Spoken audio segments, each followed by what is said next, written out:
আপনারা জানেন যে উত্তর জেলা ঠাকুরগাঁও হয়, এই জেলায় কিন্তু প্রতিবারই যে শীতের মাত্রা সেটা কিন্তু খুব আগে থেকে শুরু হয় এবং এর স্থায়িত্ব কিন্তু অনেক বেশি থাকে। এবং আজকের আবহাওয়ার কথা যদি বলি, এখন পর্যন্ত দেখা যাচ্ছে যে সূর্যের মুখ কিন্তু দেখা যাচ্ছে না, বেলা বাড়লেও কিন্তু সূর্যের মুখ দেখা যাচ্ছে না এবং ঘন কুয়াশায় ঢাকা রাখতেছে।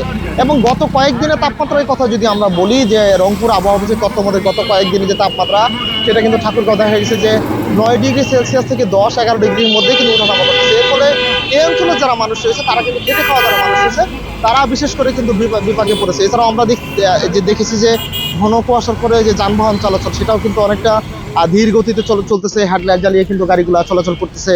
তারপরেও কিন্তু দেখা যাচ্ছে যে অল্প দূরত্বের যে বস্তু সেটাও কিন্তু খালি চোখে দেখাটা অনেক কষ্টকর হচ্ছে।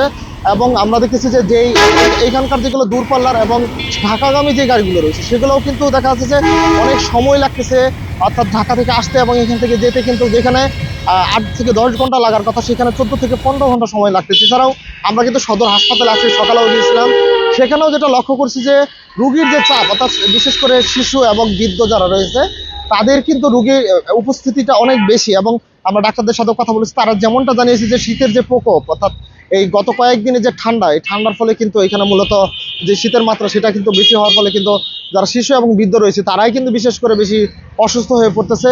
এবং এখানকার যে আবহাওয়া এখন পর্যন্ত দেখা যাচ্ছে যে ঠান্ডা, এবং বেলা বাড়লেও গতকালকে যদি সূর্যের মুখ দেখা গেছিল, এরা 2 দিন আগে কিন্তু টানা 2 দিন সূর্যের মুখ কিন্তু ঠাকুরগাঁও দেখা যায়নি। এবং আজকে এখন পর্যন্ত যে অবস্থা, এখন পর্যন্ত সূর্যের মুখ কিন্তু দেখা যায়নি এবং ঘন কুয়াশা ঢাকা রয়েছে এবং হিম বাতাস, অর্থাৎ হিমালয় থেকে আসা যে হিম বাতাস, এই হিম বাতাস কিন্তু ঠাকুরগাঁওয়ের উপর দিয়ে বয়ে যাচ্ছে, অর্থাৎ মৃদু শৈত্যপ্রবাহ যেটা সেটা কিন্তু ঠাকুরগাঁওয়ের উপর দিয়ে বয়ে যাচ্ছে, এমনটাই আমরা লক্ষ্য করতেছি। সবকিছু মিলেই যদি বলি যে ঠাকুরগাঁওয়ের যে ঠান্ডা আবহাওয়া এবং ঠান্ডার যে মাত্রা অনেক বেশি বেড়েছে এবং যারা খেটে খাওয়া মানুষ তারা কিন্তু চরম দুর্ভোগে পড়েছে। এই ছিল ঠাকুরগাঁও জেলা থেকে সর্বশেষ আবহাওয়ার অবস্থা।